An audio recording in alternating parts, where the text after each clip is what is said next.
ಸ್ನೇಹಿತರೆ, ಪ್ರತಿದಿನ ಬೆಳಗ್ಗಿನ ಉಪಹಾರಕ್ಕೆ ಏನು ತಿಂಡಿ ಮಾಡೋದು ಅಂತ ಯೋಚನೆ ಮಾಡುತ್ತಿದ್ದರೆ ದಿಢೀರಂತ ಯಾವುದೇ ಪೂರ್ವ ತಯಾರಿ ಇಲ್ಲದೆ ಈ ಹಲಸಿನಕಾಯಿ ತೊಳೆಯನ್ನು ಉಪಯೋಗಿಸಿ ದೋಸೆಯನ್ನು ಮಾಡೋದು ಹೇಗೆ ಅಂತ ನೋಡೋಣ. ನಮ್ಮಲ್ಲಿ ಅಕ್ಕಿಯನ್ನು ಉಪಯೋಗಿಸಿ ಮಾಡುವುದನ್ನು ಮುಸುರೆ ಅಂತ ಕೆಲವರು ತಿನ್ನದೇ ಇರೋದರಿಂದ ಹಲಸಿನಕಾಯಿ ತೊಳೆಯನ್ನು ಚಿಪ್ಸ್ಗೆ ಅಥವಾ ಉಪ್ಪಲ್ಲಿ ಹಾಕೋಕೆ ಈ ರೀತಿಯಾಗಿ ಬಿಡಿಸಿದ್ದನ್ನು ಸ್ವಲ್ಪ ಉಪಯೋಗಿಸಿ ಗೋಧಿ ರವೆಯನ್ನು ಸೇರಿಸಿ ಮಾಡುವ ದೋಸೆಯನ್ನು ನೋಡೋಣ ಬನ್ನಿ.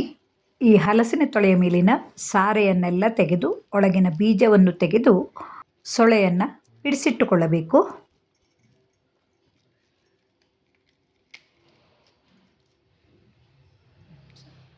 ಹಿಂದಿನ ವಿಡಿಯೋದಲ್ಲಿ ಈ ತೊಳೆಯನ್ನೇ ಉಪಯೋಗಿಸಿ ಚಿಪ್ಸ್ ಮಾಡಿದ ವಿಧಾನವನ್ನು ತೋರಿಸಿದ್ದೆ. ನಿಮ್ಮೆಲ್ಲರ ಪ್ರೋತ್ಸಾಹವು ತುಂಬ ಖುಷಿಯನ್ನು ಕೊಟ್ಟಿತ್ತು.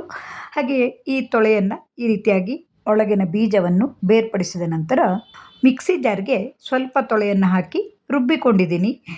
ನಾನಿಲ್ಲಿ ಸ್ವಲ್ಪವೇ ದೋಸೆ ಮಾಡ್ತಾ ಇರೋದ್ರಿಂದ ದೊಡ್ಡದಾಗಿರುವಂಥ 4-5 ತೊಳೆಗಳನ್ನಷ್ಟೇ ತೆಗೆದುಕೊಂಡಿದ್ದೀನಿ. ಇದಕ್ಕೆ ಸುಮಾರು 1 ಲೋಟ ರವೆಯು ಬೇಕಾಗುತ್ತದೆ.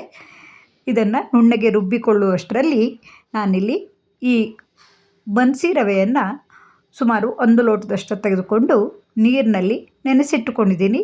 ಸ್ವಲ್ಪವೇ ಹೊತ್ತು ನೆನೆಯಲು ಬಿಟ್ಟರೆ ಸಾಕು. ನಂತರ ಈ ರುಬ್ಬಿದ ಹಲಸಿನ ತೊಳೆಯೊಂದಿಗೆ ನೀರಿನಲ್ಲಿ ಹಾಕಿಟ್ಟ ಈ ಗೋಧಿ ರವೆಯನ್ನು ಹಾಕಿ ಒಮ್ಮೆ ರುಬ್ಬಿಕೊಂಡರೆ ಸಾಕಾಗುತ್ತದೆ. ಇದಕ್ಕೆ ತುಂಬ ನೀರು ಬೇಕಾಗುವುದಿಲ್ಲ, ದೋಸೆ ಎರೆದು ನೋಡಬೇಕಾಗುತ್ತದೆ. ನೋಡಿ, ಈ ರೀತಿಯಾಗಿ ರುಬ್ಬಿದ ಹಿಟ್ಟಿಗೆ ರುಚಿಗೆ ತಕ್ಕಷ್ಟು ಉಪ್ಪನ್ನು ಹಾಕಿ ಚೆನ್ನಾಗಿ ಬೆರೆಸಿಕೊಂಡು ಸ್ವಲ್ಪ ನೀರನ್ನು ಹಾಕಿ ಸ್ವಲ್ಪ ತೆಳುವಾಗಿ ಮಾಡಿಕೊಳ್ಳಬಹುದು.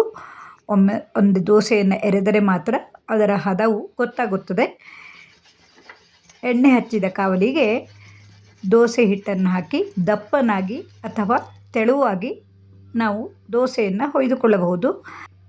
ನಾನಿಲ್ಲಿ ಈ ದಪ್ಪನ ದೋಸೆ ಮಾಡುವಾಗ ಸ್ವಲ್ಪ ನೀರು ಬೇಕಿತ್ತು, ಹಾಗಾಗಿ ಅಲ್ಲಲ್ಲಿ ಎರೆಯುವಾಗ ಈ ರೀತಿಯಾಗಿ ತೂತಾಗಿ ಬಿಟ್ಟುಕೊಂಡು ಬಂದಿದೆ.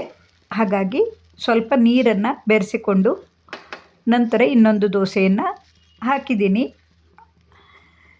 ದೋಸೆಯ ಹದವನ್ನು ಯಾವ ರೀತಿಯಾಗಿ ಎರೆಯೋಕ್ಕೆ ಬರುತ್ತೆ ನೋಡಿಕೊಂಡು ನಾವು ನೀರನ್ನು ಬೆರೆಸಿಕೊಳ್ಳಬೇಕು.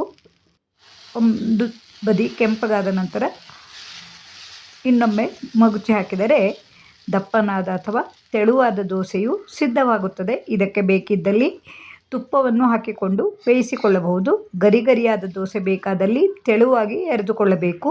ಹೀಗೆ ಅಕ್ಕಿಯನ್ನು ನೆನೆಸದೆ ದಿಢೀರಂತ ಮಾಡುವ ಈ ರವೆ ಮತ್ತು ಹಲಸಿನ ತೊಳೆ ದೋಸೆಯ ವಿಡಿಯೋವು ನಿಮಗೆ ಇಷ್ಟವಾದರೆ ಲೈಕ್ ಮಾಡಿ, ಇಷ್ಟ ಮಿತ್ರರಿಗೆ ಶೇರ್ ಮಾಡಿ. ಸಬ್ಸ್ಕ್ರೈಬ್ ಆಗದೆ ವಿಡಿಯೋಗಳನ್ನು ನೋಡ್ತಿದ್ರೆ ದಯವಿಟ್ಟು ಸಬ್ಸ್ಕ್ರೈಬ್ ಮಾಡಿಕೊಳ್ಳಿ. ಹಲಸಿನಕಾಯಿ ಸೀಸನ್ನಲ್ಲಿ ಮಾಡುವಂತಹ ಇಂತಹ ಅಜ್ಜಿಯ ಕಾಲದ ಈ ಹಲಸಿನ ತೊಳೆಯ ದೋಸೆಯು ತಿನ್ನಲು ತುಂಬ ರುಚಿಯಾಗಿರುತ್ತದೆ. ನೀವು ಇಂತಹ ದೋಸೆಗಳನ್ನು ಮಾಡಿರಬಹುದು. ಹಳೆಯ ಕಾಲದ ಇಂತಹ ತಿಂಡಿಗಳನ್ನು ಮಾಡಲು ತುಂಬ ಉತ್ಸಾಹವನ್ನು ಕೊಡುತ್ತದೆ. ನಿಮ್ಮೆಲ್ಲರ ಪ್ರೋತ್ಸಾಹಕ್ಕಾಗಿ ಧನ್ಯವಾದಗಳು.